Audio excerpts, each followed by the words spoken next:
Hello students, आज हम फिर से एक बार कॉमन प्रीफिक्सेस का लेक्चर करने जा रहे हैं, जिसमें आपको मैथमेटिक्स से जुड़ी या फिर अगर आप बायोलॉजी के स्टूडेंट हैं या फिर कोई आप यूपीएससी या फिर एसएससी का एग्जाम दे रहे हैं तो उसके लिए आपको वोकैबुलरी लर्न करनी पड़ती है। वोकैबुलरी को इजी वे से कैसे याद रखना है, उसको रटने से कैसे बचना है, इसके लिए मैं आपके लिए एक मज़ेदार वीडियो लेके आई हूँ, जिसके देखकर आपको चाहे उतने वोकैब्स लर्न कर सकते हैं, बस इस सिंपल मेथड से। बहुत सारे स्पेलिंग्स आप एक ही मेथड से लर्न कर सकते हैं। तो चलिए आइए स्टार्ट करते हैं। फर्स्ट हमें दिया है FORE 4। तो फर्स्ट हमने लिया है FORE 4। ये जो प्रीफिक्स है इसका मतलब होता है बिफोर, मतलब पहले। तो ये प्रीफिक्स जिस भी स्पेलिंग्स को लग जाएगा उसका मीनिंग क्या हो जाएगा, पहले। जैसे कि एग्जाम्पल के तौर पर मैंने बहुत सारे स्पेलिंग्स यहाँ पे लिए हैं, मतलब सारे ही स्पेलिंग जिसमें FORE 4 लगता है वो स्पेलिंग्स मैंने यहाँ पे लिए हैं। तो अगर कहीं पे आपको वो एग्जाम में पूछे जाए तो आपको डेफिनेटली इसका आंसर टिक करते आएगा। जैसे कि फोरहेड, फोरहेड का मतलब होता है सिर के पहले। फोरकास्ट मतलब पहले अनुमान लगा लेना। अभी यहाँ पे सबके जो मीनिंग्स है वो पहले है। फोरटेल, फोरटेल का मतलब होता है पहले ही कह देना। फोरफादर, पूर्वज मतलब जो पहले के लोग होते हैं वो। फोरमोस्ट मतलब सबसे पहले। फोरमोस्ट मतलब सबसे पहले। फोरसाइट मतलब पूर्व दृष्टि। फॉरवर्ड मतलब सबके पहले। ठीक है, तो सबके इसमें मीनिंग क्या लगा, फोर मतलब पहला। ठीक है, उसके बाद अगला जो मैंने लिया है वो है DIS, डिस। डिस का मीनिंग क्या होता है, नॉट या फिर ऑपोजिट। तो जिस भी वर्ड्स के प्रीफिक्स को DIS, डिस लग जाएगा, उन सब का मीनिंग नॉट और ऑपोजिट ही होगा। जैसे कि डिसहॉनेस्ट, ऑपोजिट ऑफ हॉनेस्ट मतलब हॉनेस्ट ना होना, ईमानदारी से काम न करना मतलब ऑपोजिट ऑफ हॉनेस्ट या फिर डिसऑनेस्ट। डिसऑन मतलब ऑपोजिट ऑफ ऑन। ऑन का मतलब क्या होता है, खुद, खुद के विरुद्ध। ठीक है, मतलब डिसऑन। डिसएग्री मतलब ऑपोजिट ऑफ एग्री मतलब सहमत न होना। डिसकनेक्ट, डिसकनेक्ट मतलब ऑपोजिट ऑफ कनेक्ट मतलब कनेक्ट ना होना। डिसइंफेक्ट ऑपोजिट ऑफ इन्फेक्ट मतलब इन्फेक्ट ना होना, किसी भी चीज का इन्फेक्ट हो जाता है तो वो ना होना। डिसेबल, डिसेबल मतलब ऑपोजिट टॉप इनेबल मतलब शुरुआत ना होना, शुरू ना होना, इनेबल ना होना। डिसकम्फर्ट मतलब ऑपोजिट ऑफ कंफर्ट, कंफर्ट ना होना। तो जैसे कि डिस जिस भी वर्ड को लगेगा उसका मीनिंग हो जाएगा नॉट या फिर ऑपोजिट। ठीक है, वैसे ही हमारा अगला जो वर्ड है वो है एक्वा। एक्वा ये वर्ड हमने बहुत बार सुना है। एक्वा का मीनिंग होता है वाटर और पानी, लेकिन ऐसे कुछ वर्ड है जिनमें एक्वा लगा होता है लेकिन हमें उन वर्ड के मीनिंग समझ में नहीं आते हैं। तो जैसे कि पहला जो वर्ड है एक्वेटिक, ये थोड़ा इजी है, हमें पता है एक्वेटिक मतलब लिविंग इन वाटर, जो पानी में रहते हैं उन्हें हम एक्वेटिक बोलते हैं। उसके बाद है एक्वारेलो। एक्वारेलो मतलब वाटर कलर पेंटिंग, मतलब जो वाटर कलर पेंटिंग्स होती हैं उनको हम बोलते हैं एक्वारेलो। उसके बाद है एक्वेरियो। एक्वारियो, एक्वारियो का मीनिंग क्या होता है, एक्वेरियम। ठीक है, एक्वा प्लानिंग, एक्वेरियम आपको पता होगा जो पानी का पूरा ये होता है उसको एक्वेरियम बोलते हैं। उसके बाद है एक्वा प्लानिंग, ये है एक्वा प्लानिंग। एक्वा प्लानिंग मतलब वाटर स्किलिंग। ठीक है, वाटर का स्किलिंग होते हैं तो उसको एक्वा प्लानिंग भी बोलते हैं। एक्वा जोन, एक्वा जोन मतलब हेवी रेन, अगर बहुत ज्यादा बारिश हो जाए तो उसे एक्वा जोन बोलते हैं। एक्वाइट, एक्वाइट मतलब क्या, वाटर ऑफ लाइफ। एक्वाफार, एक्वाफार मतलब क्या, अंडरग्राउंड वाटर सोर्स। एक्वेडिक्ट, एक्वेडिक्ट मतलब क्या, वाटर चैनल। एक्वाप्लेन, एक्वाप्लेन मतलब क्या, वाटर स्पोर्ट। एक्वीफेरो, एक्वीफेरो मतलब क्या, वाटर बेयरिंग। ठीक है, तो इस तरह के जो भी वर्ड है जो कि एक्वा से जुड़े हुए हैं उन सारे वर्ड्स का मीनिंग पानी से जुड़ा होता है या फिर पानी ही होता है। उसके बाद अगर हम नेक्स्ट वर्ड की बात करें तो वो है HEMI, हेमी। हेमी मतलब होता है हाफ या फिर पार्शियल, ठीक है। तो जैसे कि यहाँ पे हेमी से हेमी प्रीफिक्स वाले सारे जो वर्ड्स है, जितने भी वर्ड्स है वो सब मैंने यहाँ पे लिया है, ताकि अगर आपको ऐसा प्रीफिक्स वाला कोई वर्ड अगर आपको मिल जाए तो आपको उसका स्पेलिंग याद करने की जरूरत नहीं पड़ेगी, या फिर याद करने के पहले ही आपको क्या हो जाएगा, एग्जाम में क्लिक हो जाएगा। जैसे कि हेमिस्फीयर, पहला वर्ड क्या है, हेमिस्फीयर। हेमिस्फीयर मतलब हाफ ऑफ स्पेयर, स्पेयर का मतलब सर्कल का हाफ। उसके बाद है हेमी सर्कल। हेमी सर्कल मतलब फिर से अगेन हाफ ऑफ सर्कल, उसके बाद मतलब हेमिस्फीयर और हेमी सर्कल एक ही है। उसके बाद है हेमी मैट्रिक्स। हेमी मैट्रिक्स मतलब पार्शियल मैट्रिक्स इन मैथमेटिक्स, ठीक है।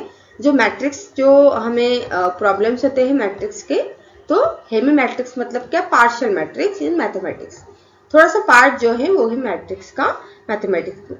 हेमी सेक्शन, हेमी सेक्शन मतलब क्या, two half of object, two half of object मतलब किसी ऑब्जेक्ट का हाफ, ठीक है।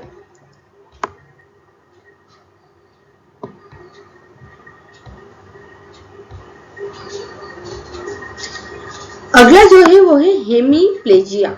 हेमीप्लेजिया आप देख सकते हो कि बहुत सारे वर्ड जो है वो नए हैं, लेकिन कितनी इजी तरीके से हम इनको याद कर सकते हैं।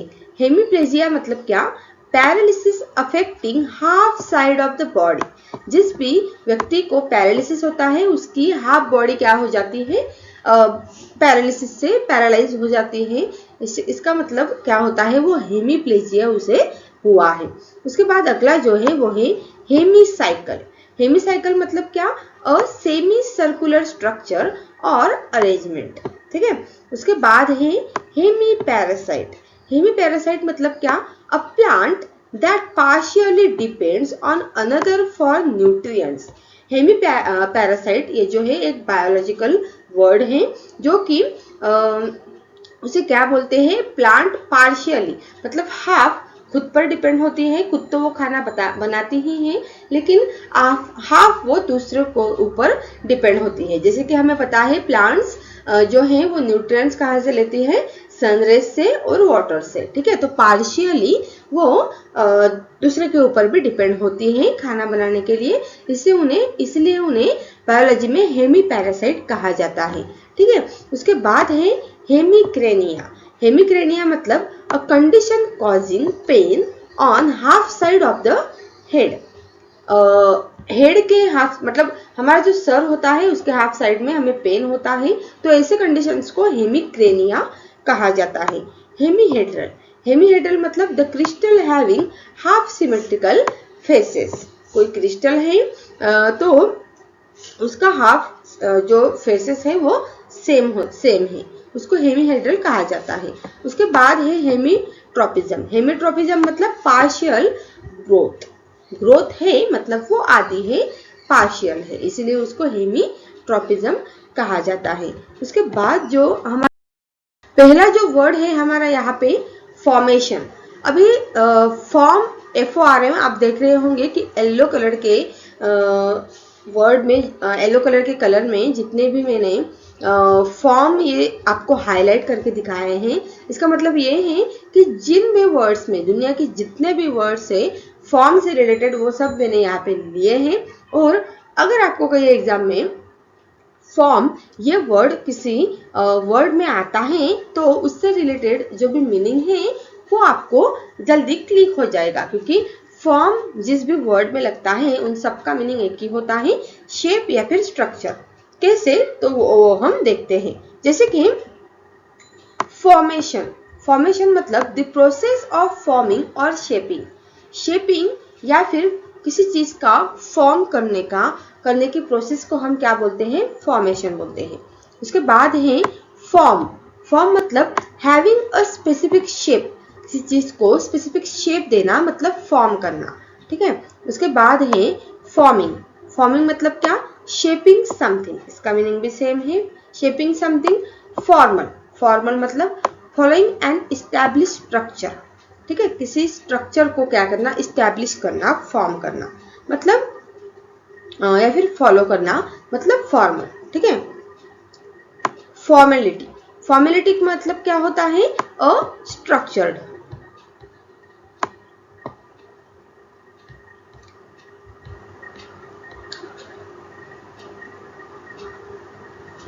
फॉर्मलेस, फॉर्मलेस मतलब क्या होता है, शेपिंग ऑफ समथिंग, ठीक है, किसी चीज को शेप देना, ठीक है। फॉर्मुलेशन, फॉर्मुलेशन का मीनिंग क्या होता है, the process of structuring something, ऐसी प्रोसेस जिसमें हम कुछ समथिंग स्ट्रक्चर कर रहे हैं तो उसे हम क्या बोलेंगे, फॉर्मुलेशन बोलेंगे।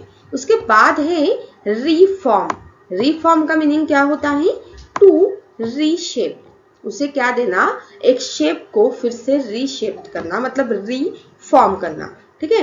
डीफॉर्म, डीफॉर्म मतलब to change shape is in a negative way, negative way में क्या करना, ऑपोजिट वे में क्या करना, उसको उसका शेप चेंज करना, मतलब अगर कोई ट्रायंगल है तो उसको स्क्वायर कर देना है, ठीक है, तो उसे बोलते हैं डीफॉर्म, ठीक है। उसके बाद है ट्रांसफॉर्मेशन, ट्रांसफॉर्मेशन मतलब a complete change in a form, पूरी तरह से उस फॉर्म को क्या कर देना, चेंज कर देना। उसके बाद अगला है यूनिफॉर्म, यूनिफॉर्म मतलब having the same shape, same shape मतलब क्या, यूनिफॉर्म, ठीक है।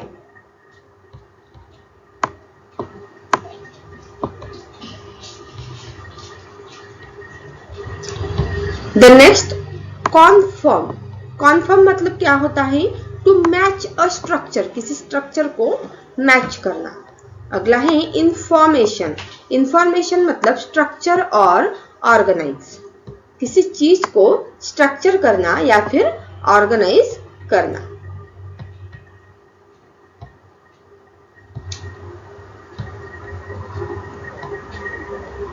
इंफॉर्मेशन, ये वर्ड हमेशा हमें सुनाई देता है, कहीं से हम इंफॉर्मेशन लेते हैं, इसका मतलब क्या होता है कि हम क्या कर रहे हैं, खुद को किसी इंफॉर्मेशन में स्ट्रक्चर कर रहे हैं, ऑर्गेनाइज कर रहे हैं कि हाँ इस तरह से होता है, खुद को इन्फॉर्म कर रहे हैं। प्लेटफॉर्म, प्लेटफॉर्म मतलब अ स्ट्रक्चर्ड बेस, ठीक है। फॉर्मेशन, फॉर्मेशन मतलब क्या होता है, फॉर्मेशन मतलब द प्रोसेस ऑफ शेपिंग, ठीक है। ट्रांसफॉर्म का मतलब क्या होता है, ट्रांसफॉर्म का मतलब होता है to change in form, to change in form. Preform, preform का मीनिंग क्या होता है, टू शेप समथिंग, किसी चीज को शेप देना मतलब प्रीफॉर्म करना, ठीक है।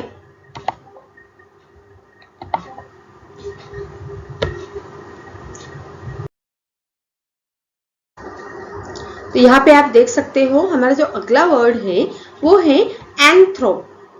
एंथ्रोपी मतलब क्या होता है, ह्यूमन, किसी भी ह्यूमन से जुड़ा हुआ ये एक वर्ड है।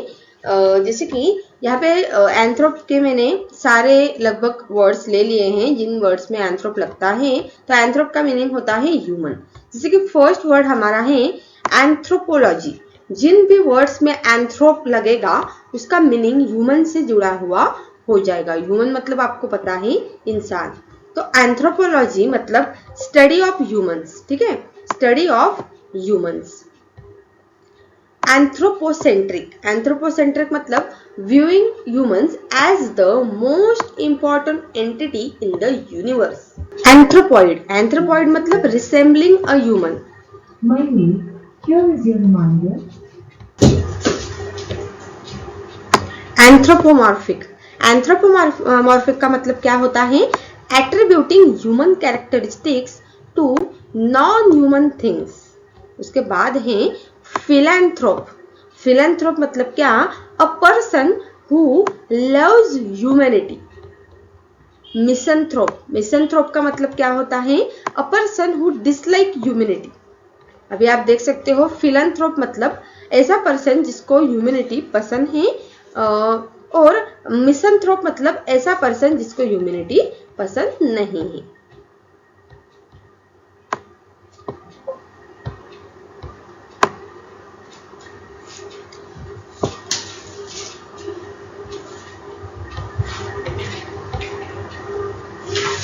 मिसगाइनोथ्रोप, मिसकाइनोथ्रोप मतलब क्या? A person who dislike humans.